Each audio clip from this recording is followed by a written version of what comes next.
saya, Radinka Nova Zahrani, SMA Negeri 1 Kauman. Demokrasi, karya Putu Wijaya. Demokrasi.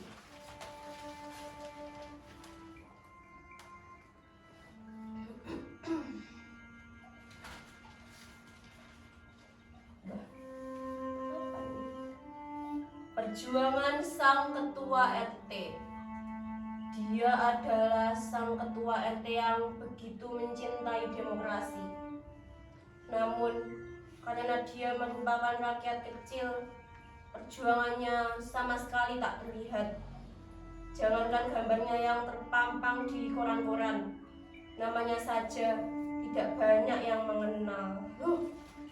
Ini kan sama seperti Bapak. Iya, Bapak, suami saya. Beliau sudah meninggal bertahun-tahun yang lalu. Beliau dulu ketua RT di sini.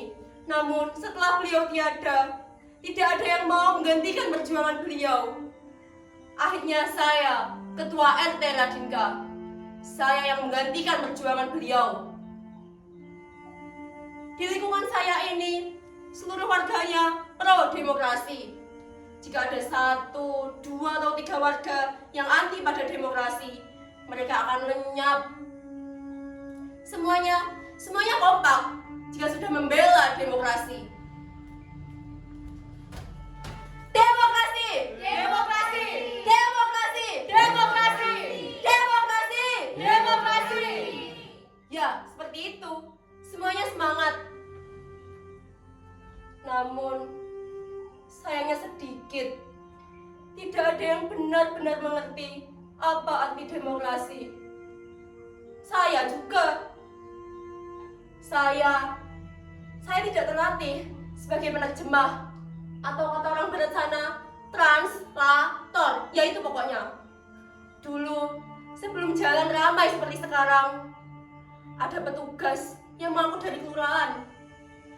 Akan dilakukan pelebaran jalan.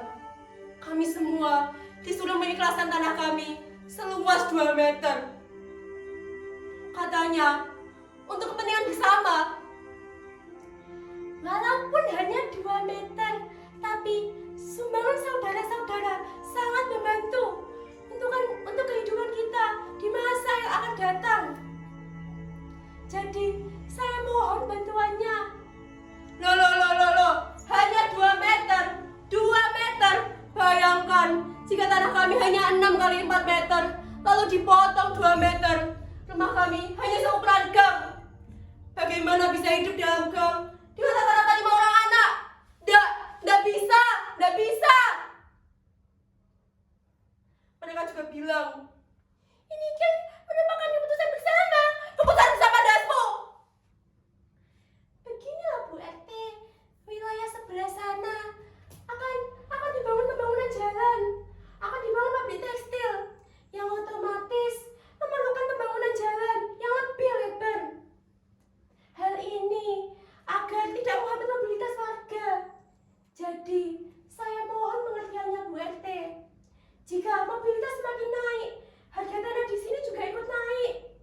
Kami sudah memikirkan ini secara masak-masak. Masa bagaimana? Kami tidak diajak diskusi, wawancara pun tidak. Warga kampung sebelah mulai berdatangan. Mereka menghimbau agar kami mengerti persoalan mereka. Saya masih ingat sekali perkataan Bu Tejo, warga kampung sebelah. Begini ya Bu RT, jika Bu RT menghambat, melakukan yang tidak, sehingga pelebaran jalan ini tidak dapat dilaksanakan, maka sesuatu yang buruk akan terjadi pada Bu RT. Tidak apa? Tidak bagaimana? Belum selesai saya menjawab, tiba-tiba bulldozer datang dan menggaruk 2 meter tanah kami. Jangan Pak, jangan. Ini tanah kami, ini tanah warisan, tanah nenek moyang kami. Jika tanah kami diambil, anak-anak kami akan tinggal di mana? Jangan Pak. Belum selesai kami berunding, bulldozer itu terus saja menggaruk tanah kami. Jangan Pak. Warga semakin panik.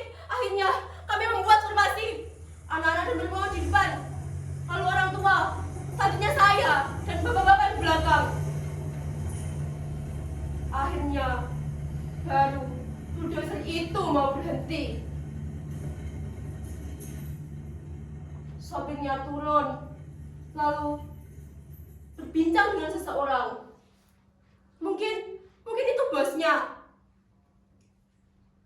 Setelah berbincang, sopir itu kembali naik ke atas bulldozer sambil tersenyum kepada kami. Mungkin dia paham atas kesalahannya. Tapi tiba-tiba suara bulldozer kembali muncul. Tak lama kemudian ada sebuah mobil yang berisikan 10 orang di dalamnya. Mereka mengenakan seragam lengkap.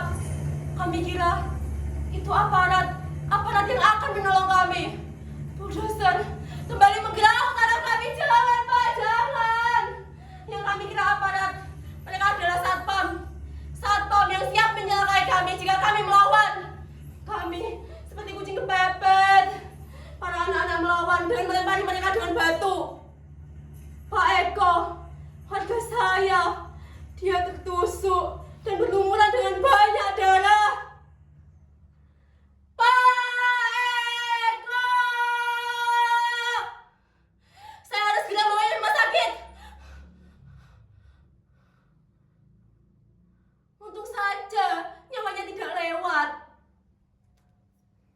Kejadian itu terus saja menyelimuti pikiran saya. Rasa lelah, capek, semuanya jadi satu. Akhirnya saya membuat keputusan. Saya harus menemui pemimpin pabrik tekstil itu. Tuhan Maha Besar, saya mohon maaf Bu RT. Saya tidak tahu menahu akan hal ini.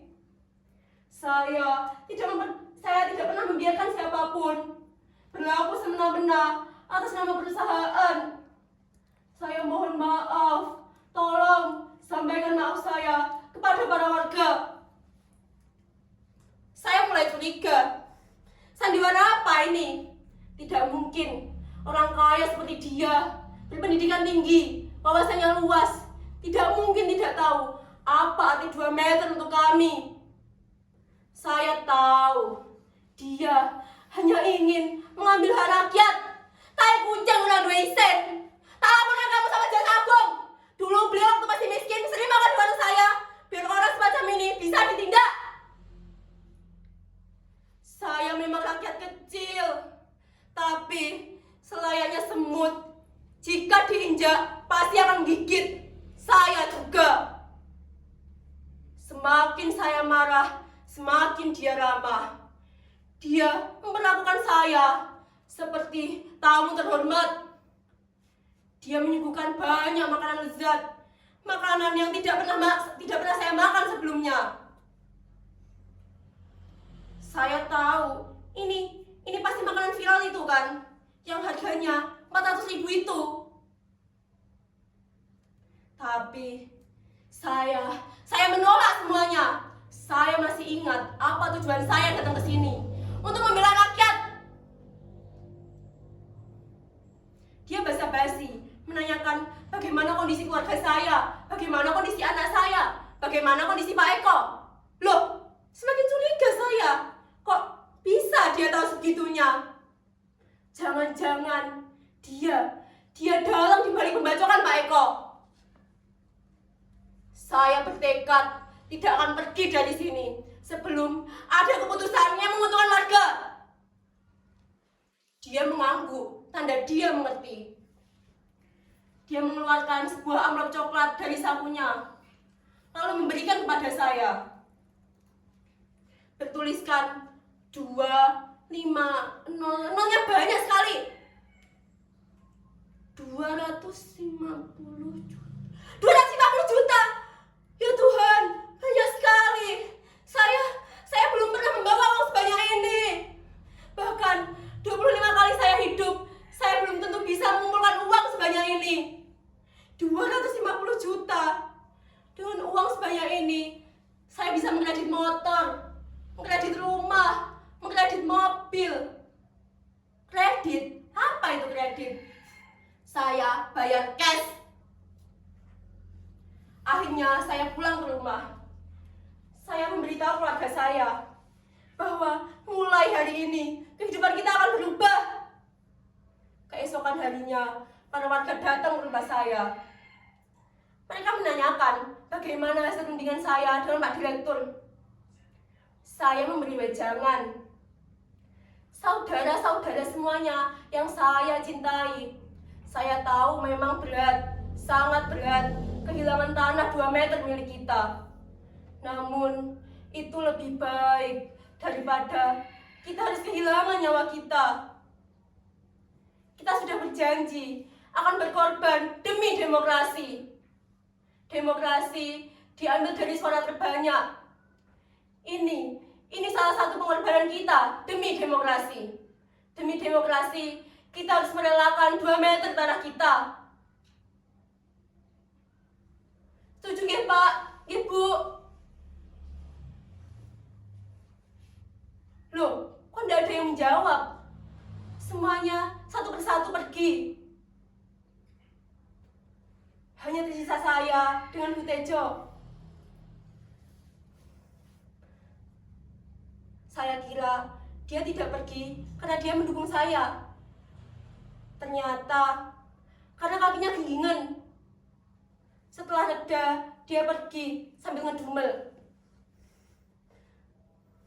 Kalau memang demokrasi bukan untuk rakyat kecil, maka mulai hari ini saya melawan demokrasi. Sejak kejadian hari itu, seluruh warga yang saya pimpin, semuanya kompak menolak demokrasi. Hanya tersisa saya yang masih berdiri di sini. Saya masih berdiri mendukung demokrasi.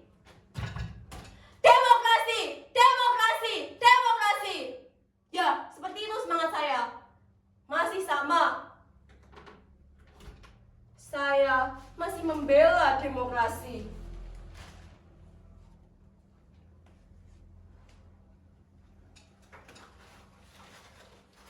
Akhirnya saya tahu apa makna demokrasi.